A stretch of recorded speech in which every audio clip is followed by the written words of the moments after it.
provide enough revenue for the right people and get to the top of the food chain, maybe you need to do your own deal. I don't know. I don't think about being the owner of a business. At the end of the month, I start looking at these. I get a bank balance every day. Every single day, I look at my money. Every day. If you're not looking at your money every day, you're not going to have anybody's money. You're not going to have money worth looking at, man. If you can count it, you ain't got enough. You need to be looking at those accounts every day. You don't want to look because there's nothing there, right? Remember this, 64% of businesses in America break even or lose money. Okay, check this out. 22 out of 28 million small businesses in America have no employees, 0 employees. What kind of business is that, man? I am the master and the slave.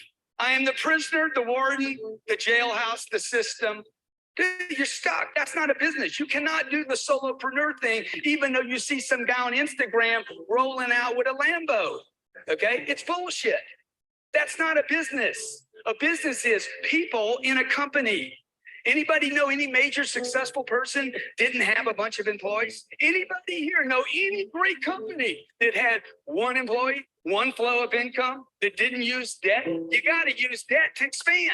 You can't stay small and expect the world to know you. It's impossible. How many of your parents told you this? Don't get too much attention. Fly under the radar. Don't toot your own horn. Be seen and not heard. Dude, you don't get attention today, you have absolutely 0 chance of being successful. Money follows attention. Period. End of story.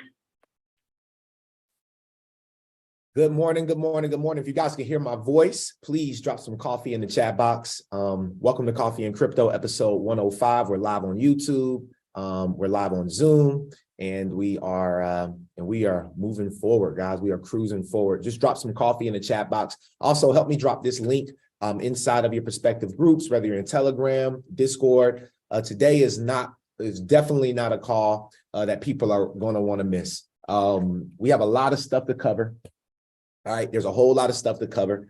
And tried to send it out in a text message to let everybody know. But a couple of the things that we're going to be covering today, live on this call, okay? And I hope you all are excited about this. Today is going to be one of those calls. I got to jump straight into the information. That's why I cut the personal development very, very short today. I chose a short video because we really don't have the time to go 10 minutes after, waiting for people to hop on. So please send this out. What we'll be talking about today will be, number one, what's going on in Germany right now. Germany is potentially under a recession. We also need to talk about a couple of things, a couple of interviews that I've pulled that's been pretty dope. Found some rabbit hole content on Ripple. There's a new acquisition with Ripple, a new acquisition. This one kind of went under the radar. A lot of people didn't notice it, but it's huge. So we're going to talk about this acquisition today, and then followed by the new Hedera Hashgraph partnerships. And also, we're talking about the new governing council member, a part of Hedera Hashgraph as well. That's been going crazy around social media. So I'd recommend that you let people know that today's call, maybe send out the same message, but send out a personal message and tell them, look, I know I always send this link, but this is the one. Maybe just send the link, maybe send a text that says, this is the one in Discord, to your friends and family, and let's go ahead and get this call started. So I appreciate each and every single one of you all for being on the call today. I really do hope that you gain value from today's call. But like I said, we don't have much time to waste. We're going to dive directly into this bullish content. And the first thing that I have to show to you all right, is Jim Rickards. All right, back again, Jim Rickards back again on London Real. All right, and so I have two different sections that I need to show you all dealing with London Real. But this is the first segment right here at minute marker 10:53. Enjoy. Could take out billions kind of online. I remember famously, Jim, when the mortgage crisis happened here, I wanted to get my money out of NatWest. And funny enough, when I called them, they wouldn't let me do it on the phone. They said, you have to come into a branch. And I said, oh, I see what you're doing. You're trying to stop a bank run. I'm like, I'm sure that's not legal, but I get it. They were putting frictions in place. I had to go and line up with 100 people. And then by then it was either going to be over, or I couldn't do it, or it would slow it down. But speak on maybe how fast the rumors spread, and then how fast people could get the money out. how that's different than the previous ones you've seen. Well, you make a very good point, Brian. So let's go back to either Brazil, Mexico, Argentina, the Latin American debt crisis, broadly defined in the early 1980s. That played out, the intense phase lasted about 3 years, 82, 83, 84. It wasn't until 1990 that we got around to Brady bonds, which were the ultimate refinancing technique. But the intense period lasted about 3 years. Come forward to 1998, long-term capital management. That was about 3 months. That was July, August, September 1998. SVB was 3 days or less. It was like Wednesday, Thursday, Friday, and done. And I talked to a guy. No reason to mention names, but runs one of the largest endowments in the world. And he said, Jim, we moved. We were moving $8 billion out of Silicon Valley Bank, and we got the wire transfer request in, but we didn't know because you get to close business Thursday. We didn't know until Sunday that the money was going to move. We got a confirmation on Monday. We did end up moving the money, but there was about a 48-hour period there from Friday to Sunday when no one knew that the wires had been completed. The recipients didn't have them. It was just in limbo, and it worked out. One of the big crypto promoters, they forget the name. Well, the particular name of the bank, but they backed one of the stable coins. Actually, it's USDC. Yeah. Had $3 billion in Silicon Valley Bank, and they talked about all these small entrepreneurs and startups. They got 100 employees and $5 million in working capital, and that money's gone, and they're all going to fail. There was something to that, but the fact is, you had Roku, Cisco, eBay. I mean, there were huge companies with multi-billion-dollar deposits in that bank. It wasn't all a bunch of little guys. So, but yeah, you can. The old days, you had to line up around the block, and maybe it was raining. You're standing there in the rain, waiting for your turn to get up to the tower. Now you can be in line at McDonald's, with your cell phone, and just a couple of hits, QR code, and boom, $10 million is gone. And what Peter Thiel did, and he was right. I mean, I'm not criticizing him. He got his own money out, but he sent out like an SOS to Silicon Valley. He said, all of you, whoever you are, get your money out now. And a lot of people did, and that was that $40 billion. So the time frame is becoming more compressed because of technology. You're exactly right about that, which means that the response function has to be equally compressed, or else you are going to have all the consequences of an honest to goodness global financial crisis. So, and I'm not sure if everyone knows the sequence, but on Friday night, March 10th, the FDIC took over Silicon Valley Bank, and they issued a press release, and they said, here's what we're doing. We're taking over. We're putting it into what's called a receivership. Anyone with $250,000 or less, your deposits are fully insured. No worries. You'll have your money Monday morning. At over $250,000, your deposits are gone. They didn't say frozen. They didn't say suspended. They said gone. And they gave you a receivership certificate, basically an unsecured printed up IOU from the FDIC, but not money. And it's a receivership certificate. And they said, hang on to them. In effect, we're going to sell assets. And as and when we realize proceeds from assets, we'll give you something. We'll give you distributions on these things. Don't know how much, don't know when. We'll do the best we can. Remember in the RTC days in the early 90s, it took them 2. All right. So I wanted to start off the call with that. All right. That was strong. That was powerful, especially with everything that I'm going to show you guys today, going through a couple of the different things that I have to pull up. Now, it's important to remember that the evolution of money, the evolution of the internet, the evolution of the way that things can move, the Internet of Things, right, which we really look at moving value from one place to another place, from physical to digital, making everything interoperate. This has been going on. And so these large hedge funds, these billionaires, trillionaires, these just huge behemoths, if they had to try to pull that money out, right, back maybe 20 years ago, it would have took some time for them to get that $40 billion out, right? But now that we are in the space and in a place where they don't have, like, where we're using technology, is what Jim is saying, things can move a lot faster. That's a lot more convenient for a billionaire, right? Would you agree with me on that? Now, I wanted to pull up this article from March 11th, $42 billion in one day.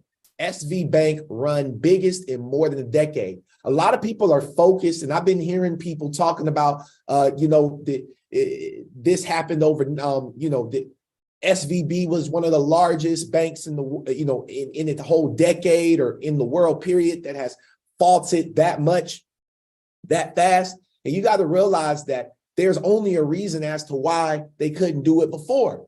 And it's because we were not in the space and in the place of where blockchain technology is where it is now. Now imagine where it'll be another 10 years from now, right? Another decade. So let's continue to push forward. We all know the SVB saga, but I want us to always keep our mind, right? Always keep your mind on the forefront. What do I mean by that? Great question, right? Great question that you asked. Ripple on-demand liquidity. It helps customers to move money around the world without the need. I asked Google, okay, what is on-demand liquidity? I didn't name Ripple. I just said, what is on-demand liquidity? It said Ripple's on-demand liquidity helps customers to move money around the world without the need for correspondent banking relationships in the pre-funding of accounts abroad. This is huge because we're talking about, we saw bank bailouts, but now what we're going to see is the other thing, which is bank bail-ins, which we've talked about so many times. And so now we'll start to see these bail-ins. And so now Germany is under fire, right? German economy entered recession as inflation hurts consumers. This was dropped maybe about a couple hours ago through Reuters. You'll see it on CNN. I actually heard about this last night through Twitter. However, it finally got to the masses, and Germany is headed into a recession due to inflation hurting its customers. So, same thing that we've seen happen here in the US is happening in Germany. And this is why, right? When we go to the US debt clock, which you guys can start going and leveraging this and going to look, we can see that the US is $31 trillion in debt. It's a lot of money. Okay, China's 14 trillion, Japan's 13. But then look at the population difference between Germany and the US, right? There's a huge population difference, but there's also an even larger population difference between Germany and China. Okay, now we have Germany that is going into a recession. We have the US that is on the brink of a recession. They say we're in it, they say we're not, that's the argument for the last year and a half, okay? But you all can see what's going on. And so there's only one thing that can save us now, and that is on-demand liquidity. Being able to move money faster without having to lock money up on one side of the world and on the other side of the world for correspondence, okay? Let's keep pushing. So this commercial came out with Coinbase, okay? Quick little 15-second commercial. Or 30-second commercial. I've been really the commercials that Coinbase have been putting out. So this was really cool because of what we just showed with the evolution of how money is being moved and being able to see that trading, right? Trading, bartering has been something that has gone on since, before 10,000 BC. Pay attention, family.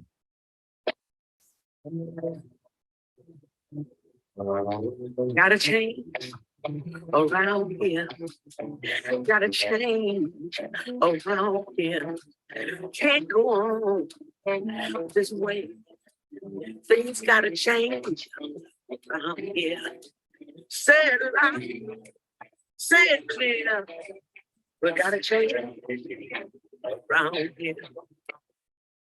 So these are the commercials that you'll be seeing when you're in Topgolf, when you're at Dave & Buster's, when you're, just chilling late night, just relaxing, maybe a Coinbase commercial pops up, and this is what you'll see. So think about the masses. We've been seeing this. We've been knowing this. But think about the people that don't get on the show right now. Think about the people that are not privy, that are not savvy, that do not 100% know what's going on. Guys, this is what is going on, and this is why we have to be the ones that allow other people to know, right?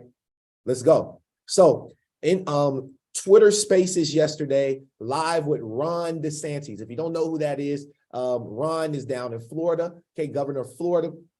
And he's the governor of Florida, and he is completely against CBDCs. Now, the question is, and I want to ask you all this, do you think it's because he really knows about the technology, or is he hungry for the title? See, we have to be aware of wolf in sheep's clothing, right? Because there's going to be a lot of politicians that are going to start coming out saying that they're anti, they are against CBDCs, but they're pro digital assets, they're pro cryptocurrency. We have to start asking them the hard questions to see if they're truly educated or if this is just another play. Remember, we're getting ready to go back to the polls. You have to do, especially if you're an investor in this space, you have to do the necessary research that you need to do in order to, you know what I'm saying. Let's get to this video. Yeah, I think you're right. And I think that is the strong feeling of people in Silicon Valley who are in this space. And I think we'll be heartened to hear your answer on that. I mean, the weird thing is that, and there is a huge constituency of crypto Twitter. So for people who are maybe part of political Twitter who are wondering why we're talking about this, it really is has a big audience for this topic. Dogecoin too, that's what I'm saying. Yeah, Bitcoin and Dogecoin. So shout out to all the Doge fans out there. But the weird thing is that this administration, they seem to want to ban Bitcoin, but they want to create a CBDC, which stands for a central bank digital currency. What's your take on that? So we were the first state just last month. We actually got the Florida legislature to pass a law that says Florida does not recognize central bank digital currency, but some states were actually adding that to their uniform commercial code. You know, the federal government's studying this. We did the opposite and say we didn't. Now, the reason why we did that is because what the Federal Reserve has said is, well, you know, we're going to consult with Congress. We'll consult with the executive branch. We don't have a CBDC right now. And ideally, we would get authorization for Congress. Well, wait a minute. It's not ideally, you must get authorization from Congress. I don't think Congress would authorize it. So if they unilaterally try to do this, we're trying to provide protection for people here in Florida. I know Biden did the executive order. They're studying it. I can tell you, if I'm president, we are not doing a central bank digital currency. I think that that would be a huge, huge imposition on people's financial freedoms and financial privacy. And oh, by the way, what would the logical result of this be? If the central authority has oversight over this, of course they're going to start imposing ESG criteria. Oh, wait a minute, you filled up your gas tank 3 times this week. You can't do any more. The sky of how they would be able to manipulate this. So I see it as a massive transfer of power from individual consumers to a central authority. And I don't think that that's good for a free society. So I'm a no on central bank digital currency. Sounds good. Yeah. All right. So Florida is a no on central bank digital currency. And then you got Ron that has said, you know what, he's going to go ahead and run for president. All right. I believe he's running for president. Now, with that being said, okay, let's go and look at this video. This has been surfacing all over crypto Twitter. So if you've seen it already, cool, because you're going to see it again. All right. So pay attention to this video right here. We have a 2-part video. This is from Cybos. Okay. This is actually a online event. And XRP and XLM were mentioned, okay, in there with the legacy infrastructure. Takeaway is that increasingly FIs recognize that banking and payment systems have not kept up with the pace of advancements in the digital economy and in trading. E-com operates 24/7 cross-border relatively inexpensively. Trading, the front office is automated, there's low latency. Then you switch gears, banks operate still typically in terms of batch processing, store and forward, and payments, messaging, clearing, and settlement are often decoupled and can take days. This dichotomy is just unsustainable. And in response, we're seeing and hearing at Cybos how a number of FIs and FI-backed consortiums are harnessing blockchain, smart contracts, digital assets to align the performance of banking and payment systems with those of the digital economy.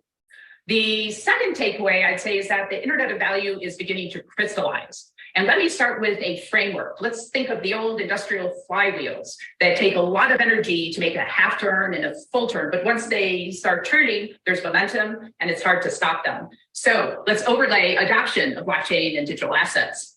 They've proven value. So part of the first turn, feasibility, certainly. And now we're seeing these use cases get into the bottom of that first turn, economic viability. And there's some exciting initiatives we heard about at Cybos around interbank payments.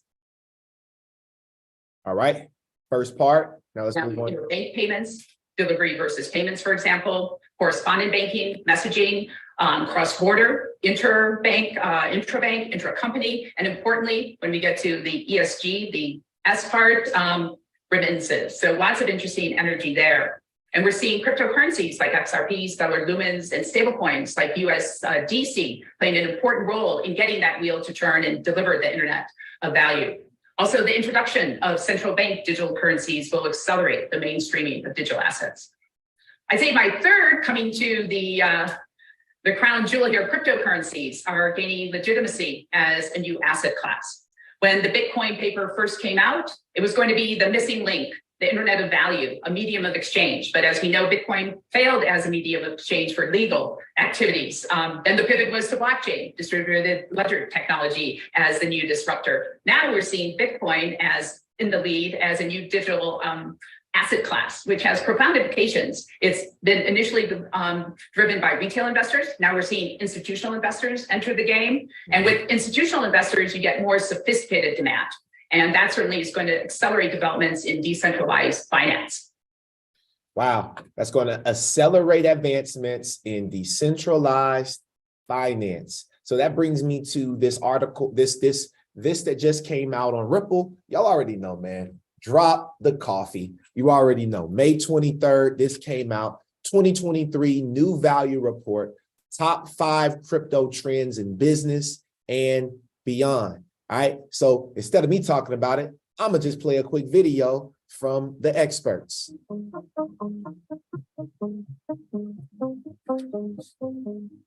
Naveen, Ripple recently released the new value report for 2023. Could you talk to the audience about what the new value report is and what kind of data it shares?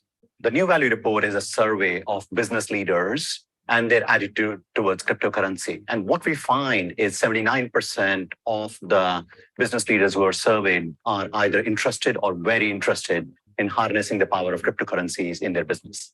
MENA was identified as a key region for crypto. Can you talk to me about the attitudes towards crypto for folks here in the Middle East and North Africa? So first of all, MENA has always been very progressive in terms of crypto regulation, right? That gives the safety and the comfort for people to essentially adopt cryptocurrencies.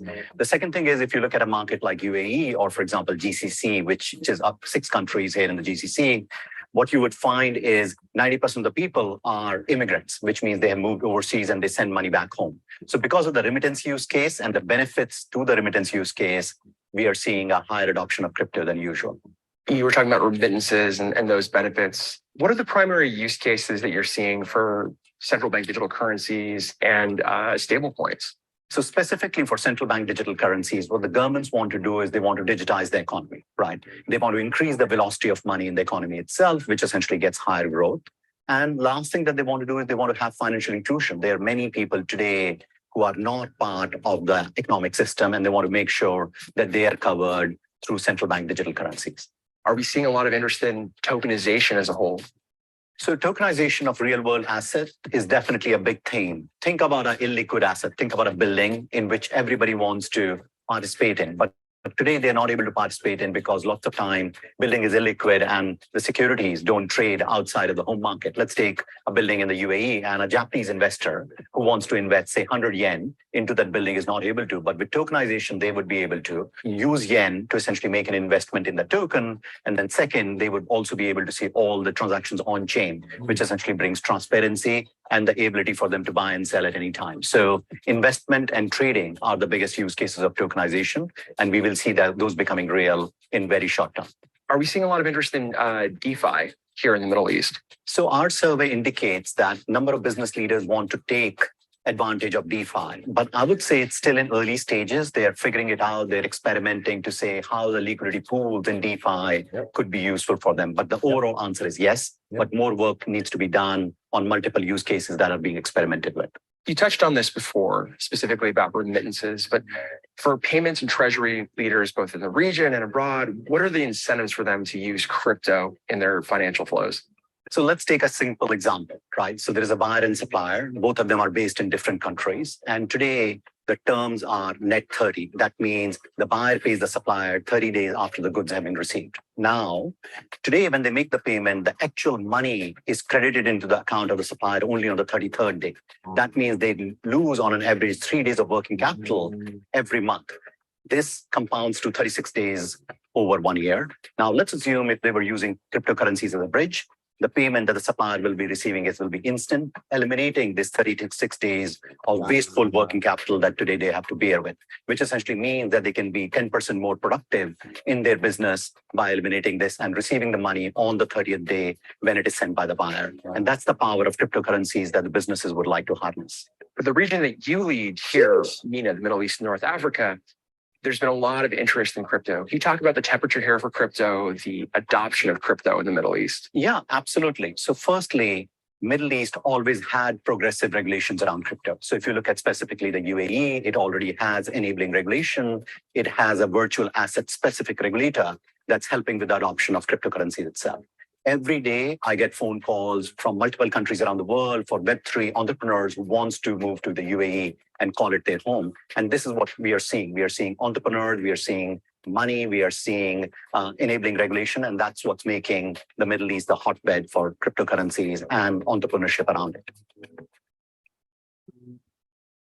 If you are excited, YouTube, Zoom, light up the chat box, light it up right now, because it's our time, right? It is our time. So Gary is flogging his SEC staff. You know, we got to bring up Gary, all right? Gary is on a mission right now to literally take out a lot of crypto companies before this SEC Ripple lawsuit is over. Check out this video from Charles Gasparino. Okay, and I like his mindset on this. And here's where it may come from an old friend of the crypto industry, Gary Gensler. So here's what we know from, I'm saying that sarcastically. Here's what we know from securities lawyers who represent clients that are under the gun in the crypto industry. We understand is that Gensler is preparing essentially what has been described as a second leg of enforcement actions against the industry. It's been described to me from these same lawyers. Again, these are securities lawyers. A lot of them used to work at the SEC. You know, that's kind of how it works. You work at the SEC, and then you go into private practice. What they're saying is that he's flogging, that's the word I heard, flogging his staff to bring crypto cases and bring a lot of them following the FTX debacle. He thinks he's got good law on his side. And here's where he wants to bring the cases, from what I understand, at least the read I'm getting. Okay, remember, I'm only as good as my sources, is what they're telling me. The read is that they're looking at any case that has that is related to unregistered digital coins being sold that should be registered securities. That could mean both the sort of creators of the coin, the companies that are using it to finance whatever operations they have, like Ripple, like the case against Ripple, which has still not been settled, it's still going on, and exchanges. Okay, so that's what I understand. It's all encompassing. He's pushing for it. To point out that there's a meeting tomorrow at the SEC. Apparently, the meeting with the commissioners occurs when they talk about enforcement cases.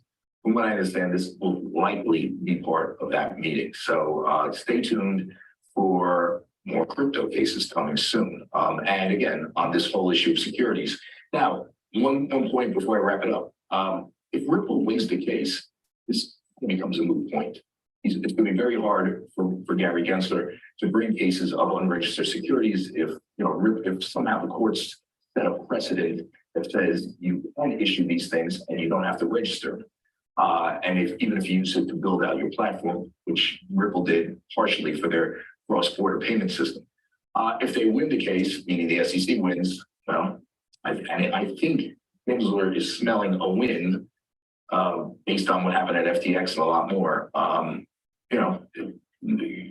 It's, you know what's going to hit the fan. And you see her face at the end. I said, what? Right. So, yeah. All right. So we got Gary Gensler talking about, we are, I guess he's smelling himself because of all these other cases like FTX. FTX isn't even on the same caliber as Ripple. Understand what we're saying right now. Understand me. It's not even on the same caliber of leadership as Ripple. Understand me. And listen, and if you didn't understand me, understand Brad G. Well, the case against Ripple by the United States SEC started 2.5 years ago. So it's certainly been a bit frustrating and slow. But the good news is we're at the end of that journey. And while others in the crypto industry might be the beginning of that journey, the silver lining for Ripple has been that we're kind of at the end. Sometime, I would say, between the next 2 and let's say 6 months, I expect a resolution. The judge in the United States has been fully briefed. She has the decision on her plate. A federal judge can operate on whatever timeline in this case, she would like. But I'm optimistic we're going to see resolution, I believe, before the end of Q3. All right, before the end of Q3. And then I don't know if y'all saw this, all right, but now in terms of where this was an interview done, all right, as well. And let's speed it up because this is more recent than even the last conversation Brad had. Now, in terms of where things stand today, and I'll try to not get too much into the legal weeds. You are right that I feel very confident that we'll see a decision from the courts in this year. In fact, I think I would guess it'll be in weeks, not months. There's some decisions that happened last week that you may have read about that the judge ruled against the SEC's effort to redact certain information about a very kind of infamous speech that the then director of corporate finance, a guy named Bill Hinman, gave, talking about why ETH, in his view, was not a security. And the court just ruled last week that the notes and emails associated with that are going to be made public and should be public around June 13th. So I think that's a huge win for transparency. But what really calls out is there hasn't been clarity. And despite calls and demands from leaders across the crypto industry, we haven't seen that yet. But as I said, Ripple decided to lean in and fight this fight, both for Ripple, but for the whole industry. We've spent a lot of money defending it. And I think what we've called out is really that the government in the United States and the SEC particularly is putting politics ahead of smart policy. And because of that, you're seeing entrepreneurs go overseas. You're seeing companies like Ripple. Most of our hiring is non-US now. Most of our customers, as I mentioned, are non-US. All right. So just a perspective. All right. Just a perspective. And then I wanted to pull this quick clip from Brad G. This was last year, but it was the Metaverse Infrastructure for Citizens of the Digital Worlds Conference, happened last October. All right. Listen to what he had to say. And so listen, I'm leading up to something right now because there's a huge Ripple acquisition that just happened. All right. And this might be the first time you heard about it. Okay. It almost slipped under the radar for me. They're not really talking about it a whole lot. Crypto Twitter hasn't really exploded this thing.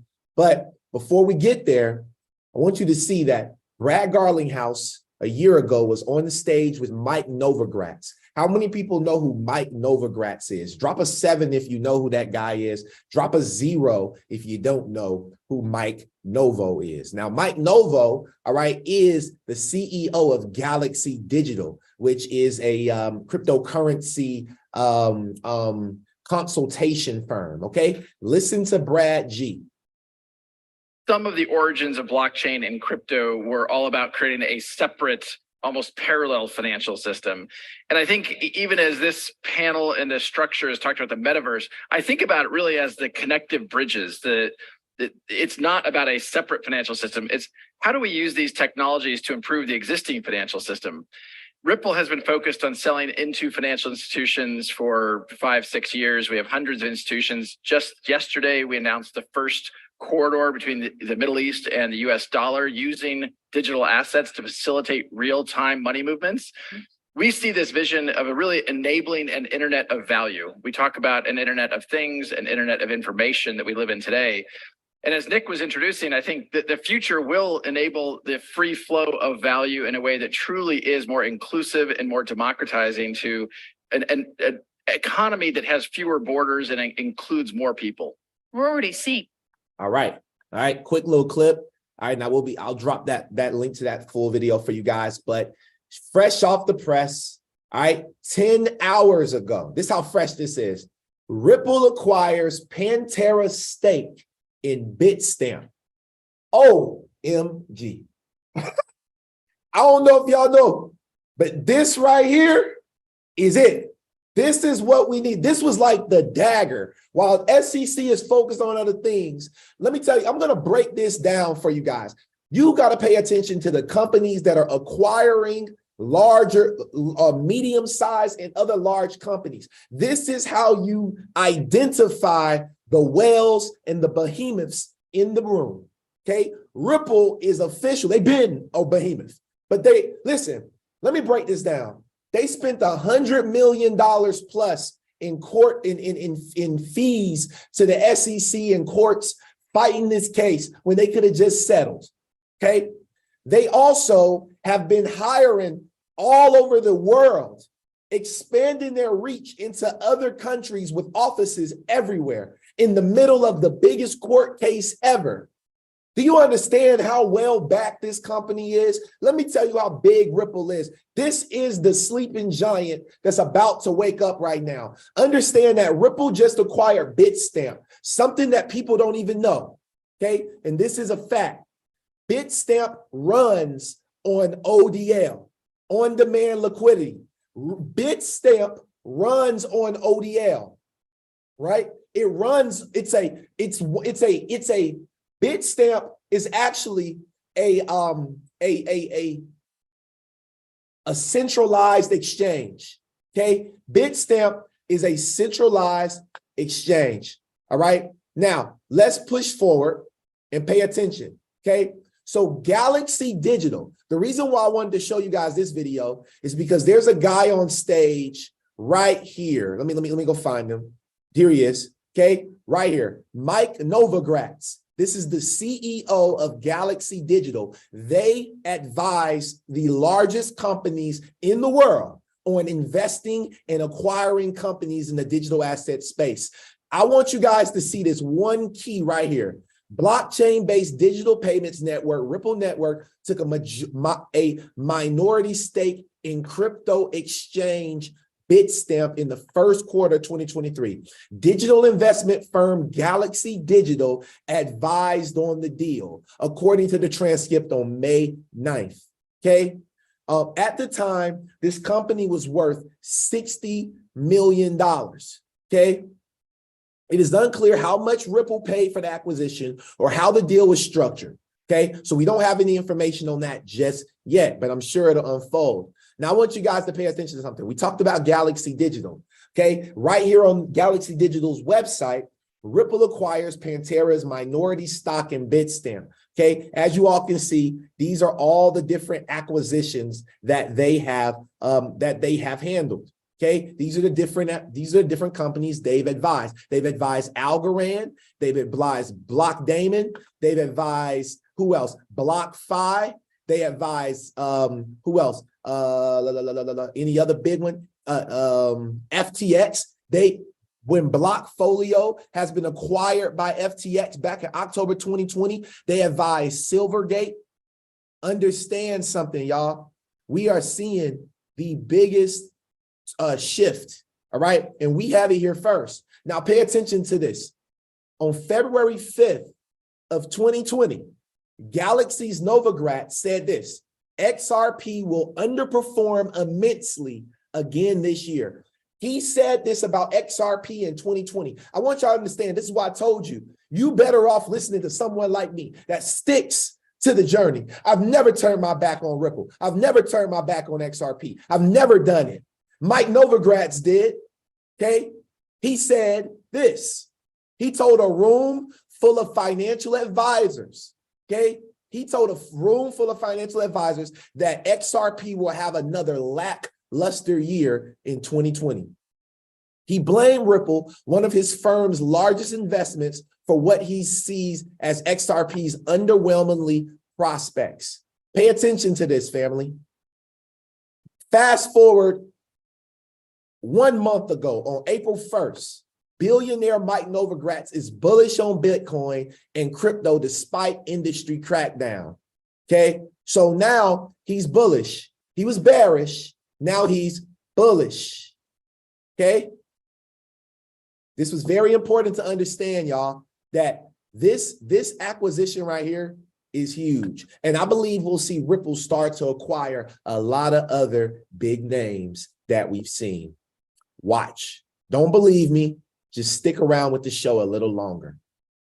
Okay.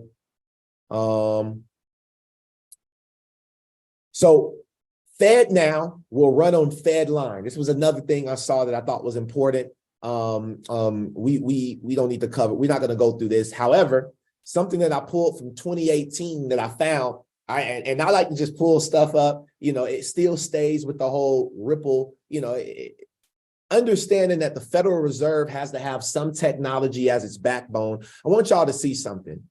Potential Federal Reserve actions to support interbank settlement of faster payments.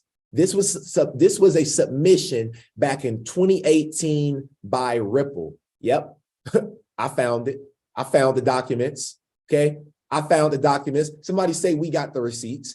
I found the documents that Ripple had been in bed with the Federal Reserve. I found the documents that Ripple has been sleeping around with the Federal Reserve. They've been kissing in the closet. You know what I mean? They've been in there together. All right. They've been playing what was that game? Spin the bottle. Okay, they was playing spin the bottle. They got a triple dog dare to go in the closet and make out.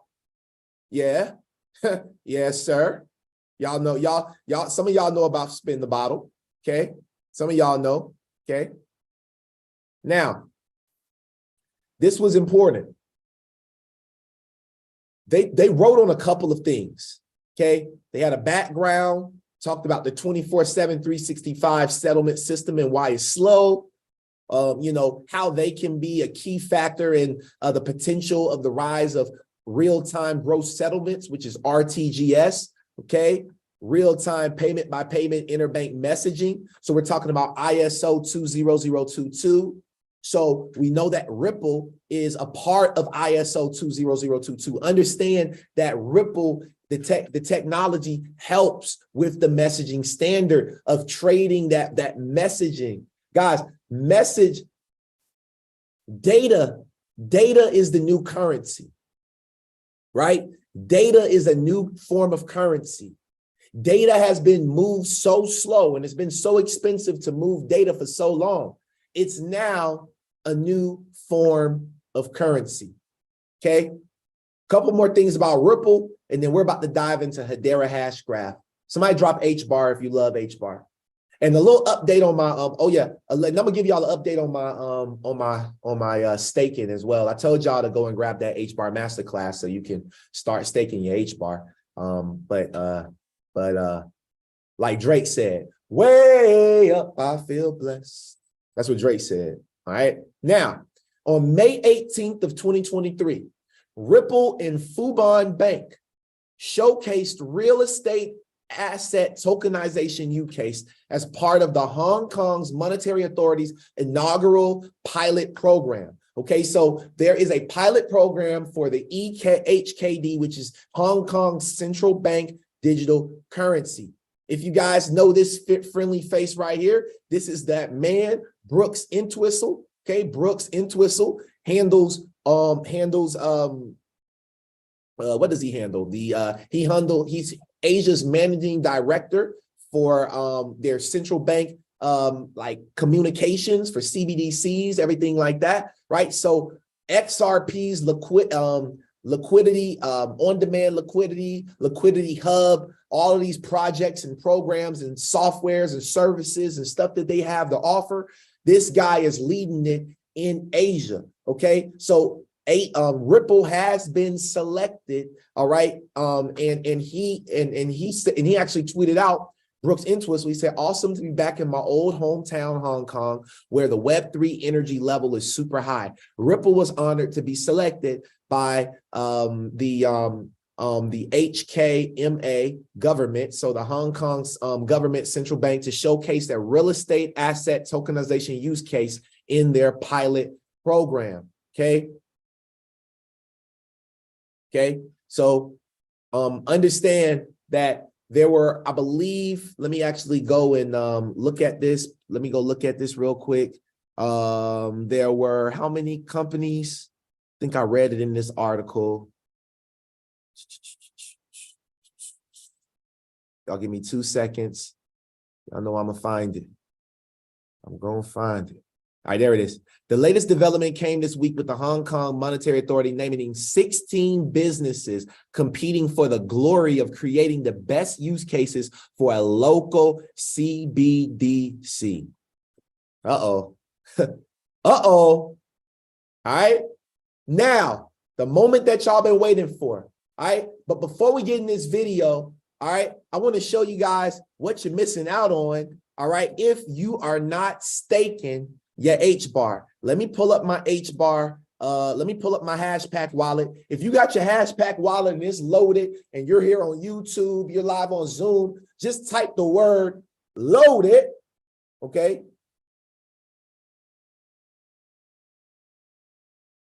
Somebody type the word loaded. If you load it up right now, if you're staking your HBAR in your Hashpack wallet, if you load it up right now, if you got over 10,000, I feel like a DJ. If you got 10,000 HBAR in your wallet, say, yeah, hey. If you got 10,000 HBAR in your wallet, say, yeah. Let me hear y'all go, yeah. Let's go, right?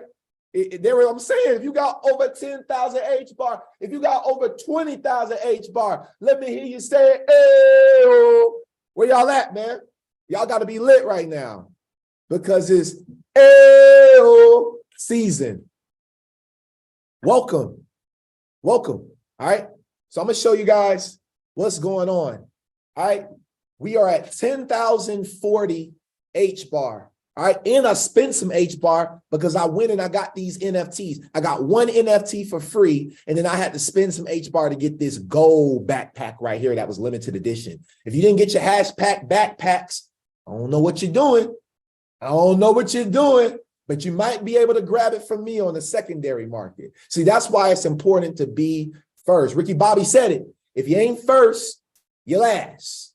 If you got 10,000 HBAR in your wallet, say, "Ayo." All right. Now, if you don't, just keep working on it. It's all good.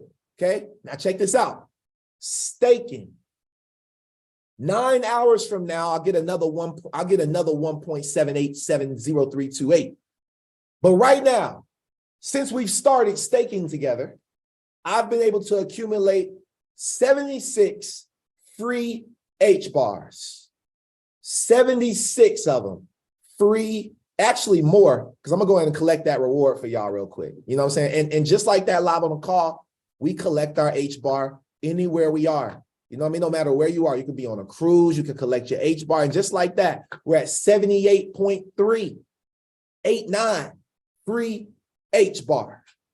Somebody drop free in the chat box. Somebody drop the words free in the chat box because we are headed into freedom. Freedom is ours. And I'm about to prove to you why freedom is ours. Welcome to the Coffee and Crypto Show, episode number 105, where, listen, I don't do nothing but keep it a buck with y'all. Welcome to Hedera Hashgraph. Congratulations to all my staking members. Congratulations to all my rich friends, my gazillionaires, as my brother Billy likes to say. But from this moment forward, I'm going to show you guys why we are gazillionaires. Let's get it. We are at the Googleplex. This is a Hedera council meeting. Since COVID, this is only the second one we've had. It is so good. All the council members are coming together in one place. We're meeting in one place. Honestly, with face-to-face meetings, we don't get out of Zoom. I think we accomplish more in the coffee breaks than we do with the year of Zoom. So I'm very excited to be here right now. We are at the So that was from the CEO, Lehman Bear. They just had their governing council meeting. What's going on at Hedera? Well, number one, sustainability is at an all-time high. They've been about sustainability, but they've just produced another impactful study, DLT ESG impact study. And y'all know me, okay? If you didn't know, now you know. I'm going to tell you guys. So a little bit about me, my background. I have a master's in public health. So I love to do research. This is one of my favorite things to do. That's why I love this show. I love it so much because I get to do research. I'm really considering potentially applying to UCL Center for Blockchain Technologies because they have master's programs, they have doctorate programs. I feel like I would thrive. I would be super happy. I shoot my podcast every day. I still be free. I don't have a job. I still be able to do what I want. Like, this is where I'm really thinking. Like, I'm thinking about it. I'm like really considering it. You know what I mean? But they produced a Francisco Rua, okay, and Juan Ibanez, okay, produced a paper that is, I don't know how many pages this paper is. Let's see here. Let's see if I can find how many pages this paper is. Let's see. Yep. So just 30 pages. All right. But it's over Hedera Hashgraph and DLT and everything like that. Really is about blockchain and DLT, okay? Hedera Hashgraph runs on distributed ledger technology. So they wrote a full paper on this. I will drop this paper. I don't have any highlighted things from the paper, but I wanted to show you all something. This is the UCL Center for Blockchain Technologies, okay? Where are they located? See, that's my problem is I believe they're in the UK. If I'm not mistaken, I believe they're in the UK. Let me go look real quick. Yep, they're in the United Kingdom. That sounds like a great place that I'd like to live for at least 2 to a couple years. You know what I mean? That sounds good to me, right? I know my mom probably is not liking that, but you know, got to be out here, all right? Out here in these streets, okay? Now I want to show y'all some of the current and past event partners, all right? You had these, okay? But you had these, okay? You had these partners right here, okay? Brazil, just all types of countries, okay? And you even had these, okay? Now, let's go to, where was I at? Where? Y'all bear with me because I thought I had it already up. Let's see here. Y'all give me 2 seconds because I have to show you what I found. Yeah, I absolutely have to. It's like there we go. There we go. Here, look at this right here, y'all. Look at this. Current and past strategic partners. Stellar, Hedera Hashgraph, Ripple, State Street, Oracle, R3. Oh man, it just like this thing just becomes more and more like, it just becomes more and more, you know, gooder, you know, as time goes on. All right, just wanted to show you guys what's going on in the world around here in the educational front and space. But Hedera Hashgraph has just hit, well, there are probably almost to 10 billion transactions, but you know, for the last, since May 15th, they hit 9 billion transactions. Huge, okay? Another thing I want to show you all. Cofra, okay? Cofra Holding joins Hedera's governing council to accelerate DLT adoption and further leadership in sustainability. If you guys don't know who Cofra is, well, let's go to their website, okay?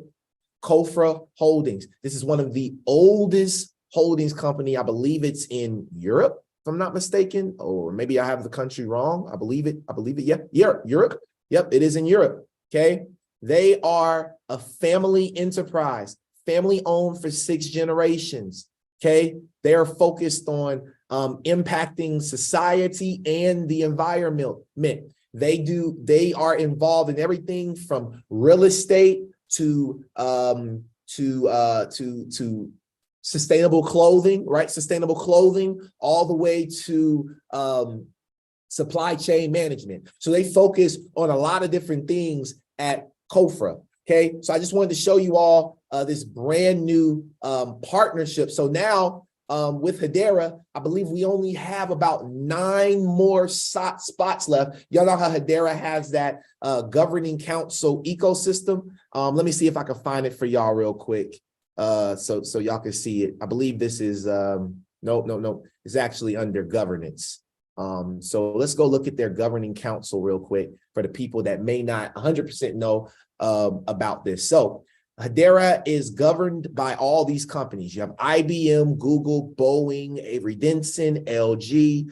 You got all these, T-Mobile, all these big ones. And just like that, COFRA was added to the list. So now we only have, let's see, we only have 1, 2, yep, we only have 9 slots left. 9 slots left. And what I do believe is that when these 9 slots are filled, Hedera Hashgraph might get ready to go to the moon. Okay. Listen, I saved the best for last. Y'all going to be excited about this one. Check this out. The HBAR Foundation has partnered with Straits X, which is XSGD, which is the Southeast Asian fiat-backed stablecoin. It launches on Hedera network. So now you have a Southeast Asia-based digital asset payment system known as Straits, which created the Straits X Singapore dollar, which is in the runnings of being potentially either a stable coin that the country uses or maybe transitions into a CBDC. We know that Hedera Hashgraph is extremely focused, just like Ripple, on central bank digital currencies because it has that ISO 20022 compliant. Okay. XSGD expands multi-chain ecosystem with support on Hedera. Just like that, guys. This is the latest news and the greatest news in cryptocurrency. I hope you all really enjoyed today's show. Stick around. We're getting ready to do our Q&A session with our Zoom team. If you're on YouTube, I'm not going to cut it off for you. I recommend that you stick around. One of your questions may get answered. But if you do want to actually join in on the Zoom, all you have to do is either click the link in my bio and join our private Discord group for our coffee and crypto section of our Discord group. We do have a bigger one, but you can join just that section, which is $10 a month. And that's just a donation to what it is that I do for you. You know what I mean? So go and invest the $10 a month. You will get all the receipts. I dropped everything in the We Got the Receipts section of the YouTube, of the Discord channel. Feel free to tap in, and I would love to connect with you all inside the Discord. All you got to do, if you're on YouTube, if you're watching this somewhere else, if you're listening to this, just go click the link in the bio. You'll see my link tree. Go and join the private crypto community, which is our Discord group. And we're looking forward to seeing you. Actually, not the private Discord community. Join the coffee and crypto section of our private Discord community. So I'm looking forward to it. And also, if you would like to be added, because remember, I do drop a lot of promotions, different things that's going on within our company. If you would like to stay connected with me, make sure you guys text me right now. This is my number. Text me at 678-688-3251. Again, that number is 678-688-3251. And make sure when you text me your first and last name. Text me your first and last name. All right. And I'm going to also drop that over on YouTube, but make sure you guys text me right now. Okay. Make sure you guys text me right now. And that way I have your number in my phone and you guys don't miss out on any value that's going down. Now we're getting ready to start up We're getting ready to start up our there's my phone number for YouTube as well. Make sure you guys text me your first and last name. That way I can save you and I know who you are in my phone. But with that being said, if there's anybody that has any questions, concerns, one thing you learned, or love from today, I know you guys learned a lot because I learned a lot. Please feel free to raise your hand. Don't be shy. And as I'm waiting for more people to raise their hand, I have a couple of more things, a couple more announcements. We just had an XRP masterclass.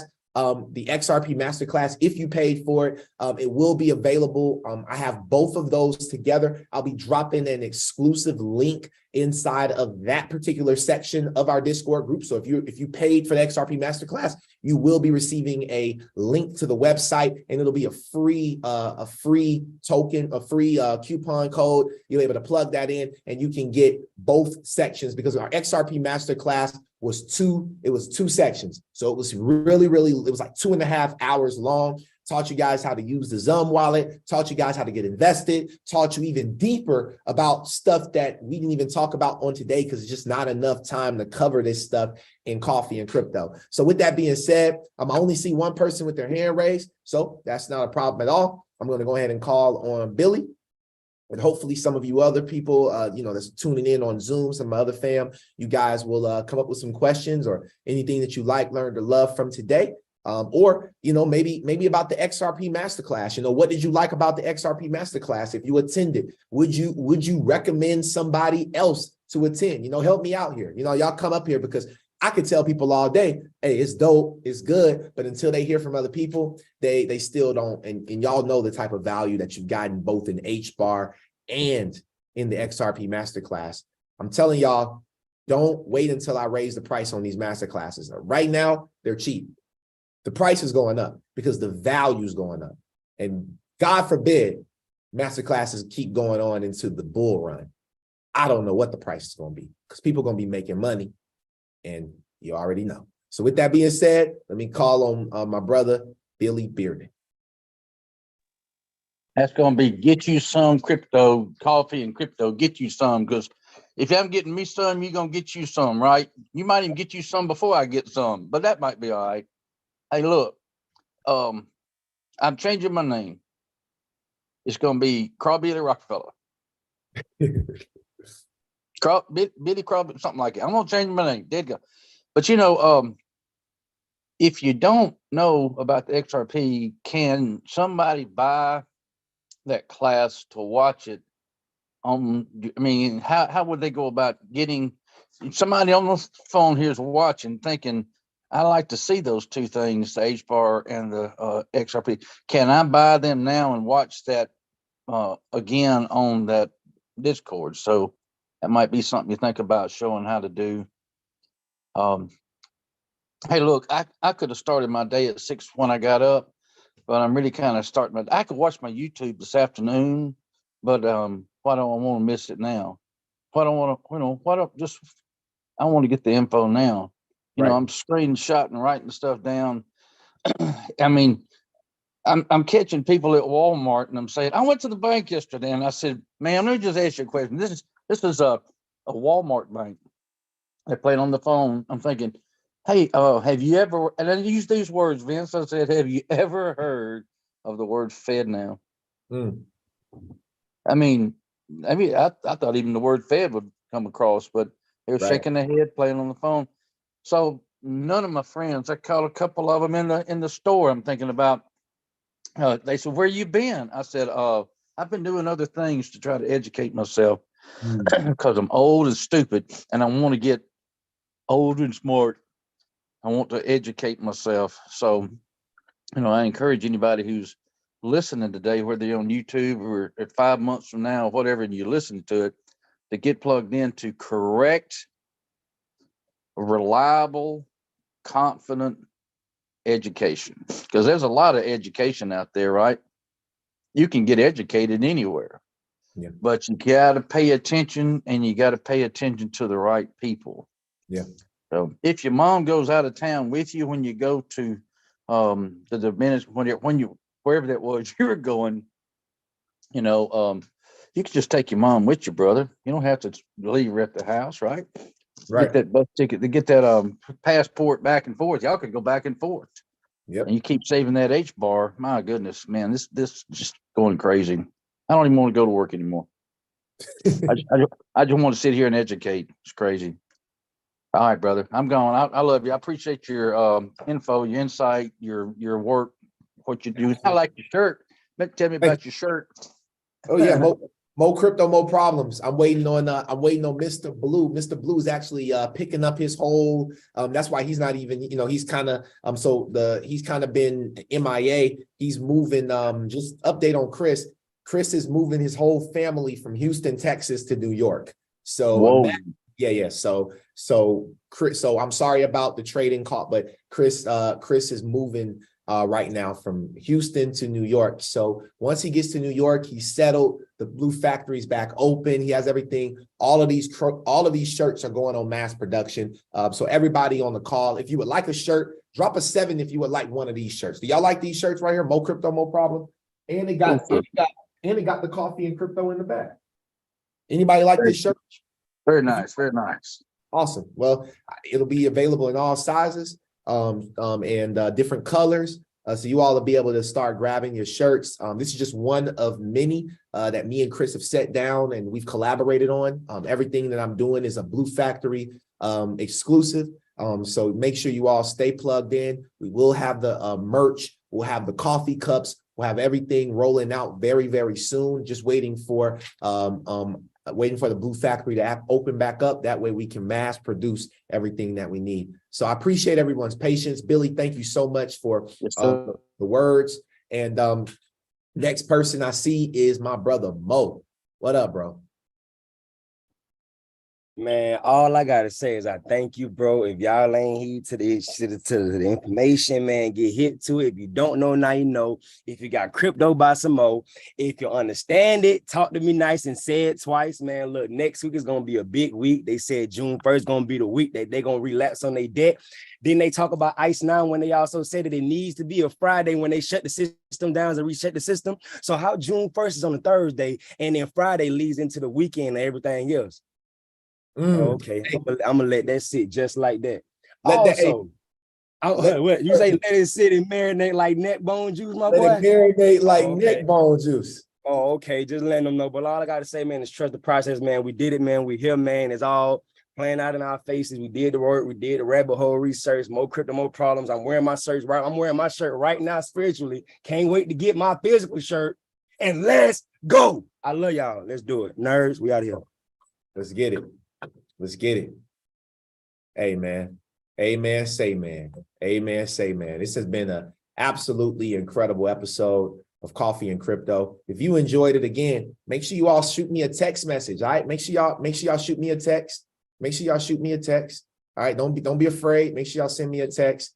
Here's the number again. If anybody needs it, the number is 678-688-3251. I recommend if you come on these shows, you make sure that you're a part of our text messaging community because I'm getting free HBAR. I promise you, I have enough HBAR to the point where all the free HBAR probably start giving it away. Like this is how I'm going to bless the world is through free things that God has just given me from just being a part of this, right? So just make sure that y'all are a part of this, man. We got a couple of things that's coming.